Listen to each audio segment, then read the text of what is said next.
New আলিপুরে ডান হাত ভাঙা অবস্থায় নেতাজি স্ট্যাচু মেলার পরই নতুন আবক্ষ মূর্তি স্থাপন বিজেপি।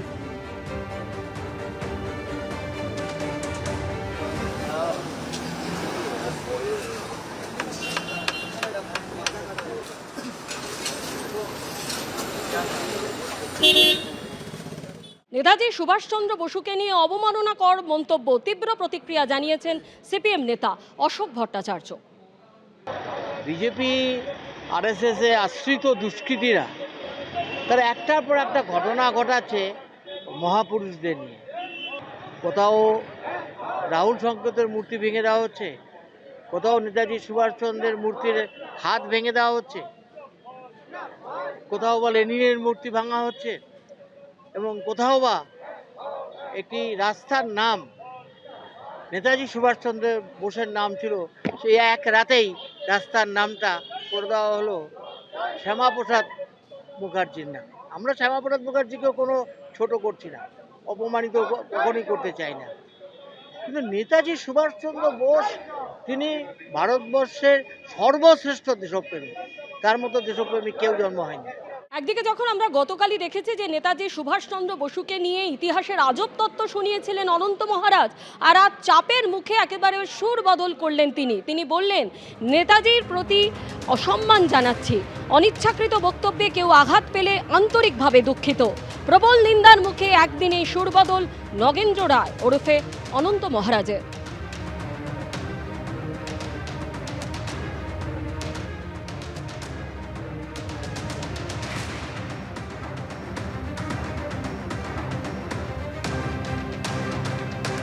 নেতাজির প্রতি সম্মান জানাচ্ছি, অনিচ্ছাকৃত বক্তব্যে কেউ আঘাত পেলে আন্তরিকভাবে দুঃখিত।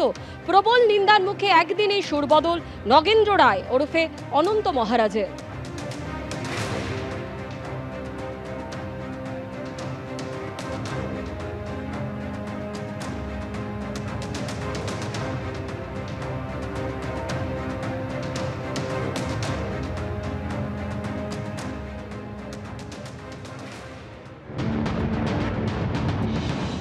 নেতাজির প্রতি সম্মান জানিয়ে বলছি, নেতাজি সম্পর্কে আমার অনিচ্ছাকৃত কিছু বক্তব্যের জন্য কেউ যদি মানসিকভাবে আঘাত পেয়ে থাকেন তার জন্য আমি আন্তরিকভাবে দুঃখিত। যার অভিযোগের ভিত্তিতে অনন্ত মহারাজের বিরুদ্ধে এফআইআর দায়ের হয়েছে, তিনি কি বলছেন শুনুন।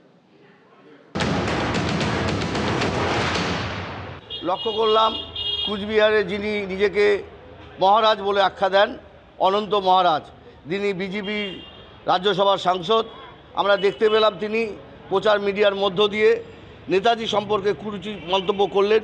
তাই আমরা বাধ্য হয়েছি থানা এফআইআর করতে। অবিলম্বে যে নিজেকে মহারাজ বলেন অনন্ত মহারাজ, তাকে অবিলম্বে গ্রেপ্তার করতে হবে, দৃষ্টান্তমূলক শাস্তি দিতে হবে এবং অবিলম্বে তার সাংসদ পদ বাতিল করতে হবে। আজকে এই অনন্ত মহারাজ আজকে উত্তর বাংলা জাতির নামে, ধর্মের নামে আজকে ভেদাভেদ তৈরি করে আজকে রাজনীতির স্বার্থ সিদ্ধি করবার চেষ্টা করছেন। আমরা সাধুবাদ জানাই মুখ্যমন্ত্রীকে পশ্চিমবাংলার। তিনি বলেছেন যেই হোক না কেন নেতাজি সম্পর্কে যারা সব মন্তব্য করেছেন তাদেরকে আইন অনুযায়ী ব্যবস্থা নেওয়া হবে। অলরেডি গতকাল 3 জন অ্যারেস্ট হয়েছেন।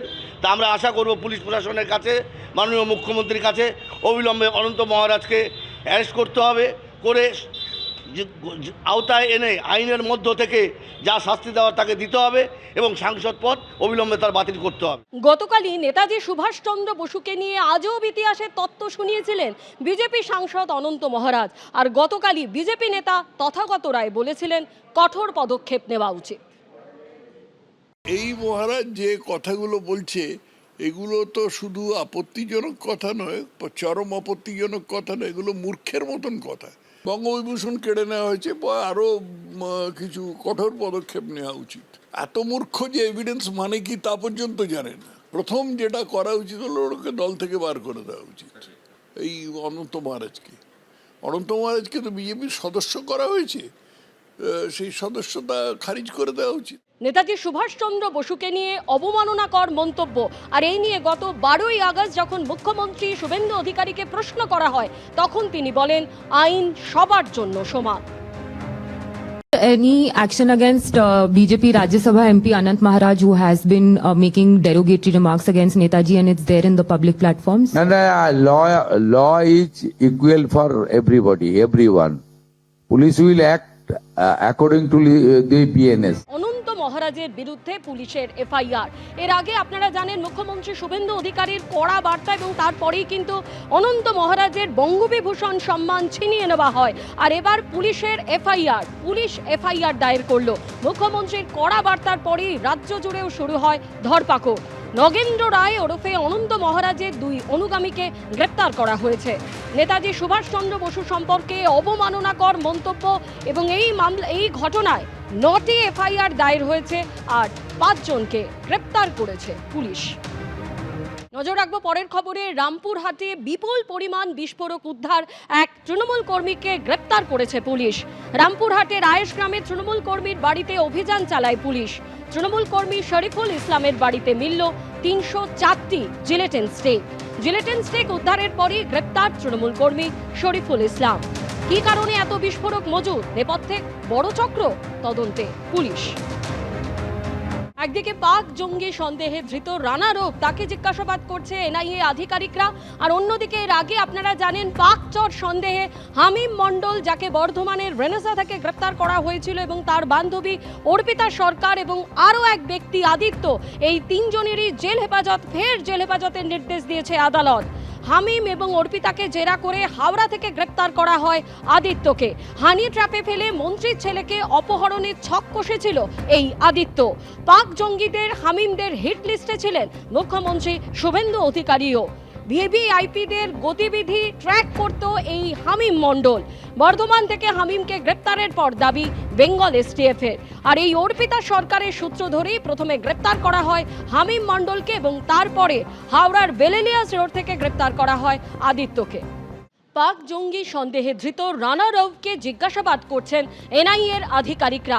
একাধিক প্রশ্নের উত্তর তার কাছ থেকে জিজ্ঞাসাবাদের মাধ্যমে জানতে চাইবেন তদন্তকারী আধিকারিকরা। এর আগে আপনারা জানেন হাবড়া থেকে এই রানা রৌফকে গ্রেপ্তার করা হয়েছিল।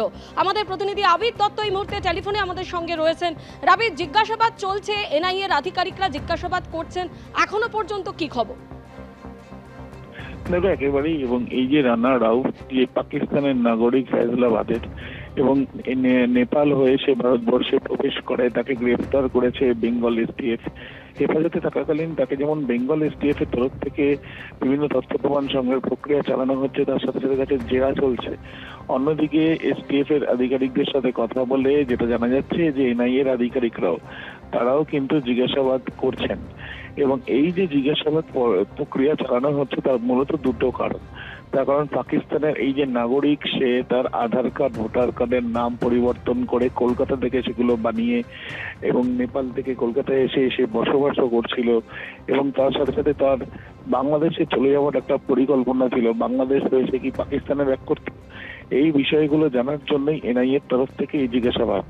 এনআইএর তরফ থেকে জিজ্ঞাসাবাদের আরো একটা কারণ আছে, তার কারণ প্রাথমিকভাবে বেঙ্গল এসটিএফ জিজ্ঞাসাবাদ এবং তথ্য প্রমাণ সংগ্রহ করে যেটা জানতে পেরেছে যে আইএসআই এর বেশ কয়েকজন অপারেটিভসের সঙ্গে এই রানা রাউফের যোগ রয়েছে।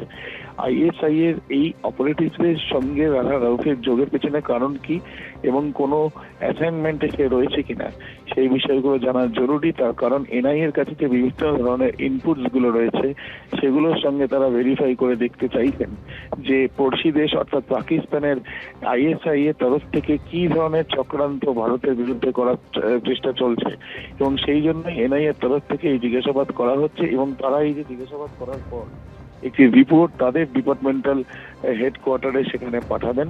হেডকোয়ার্টারে পাঠানোর পরে পরবর্তীকালে যদি ইউএপিএ ধারা এই মামলাতে যুক্ত হয়, যেটা সম্ভাবনাই বেশি, সেই ক্ষেত্রে আদালতে কিন্তু আবেদন করে তারা এই মামলা নিয়েও নিতে পারেন, এমনটাই সূত্র মারফত জানা যাচ্ছে।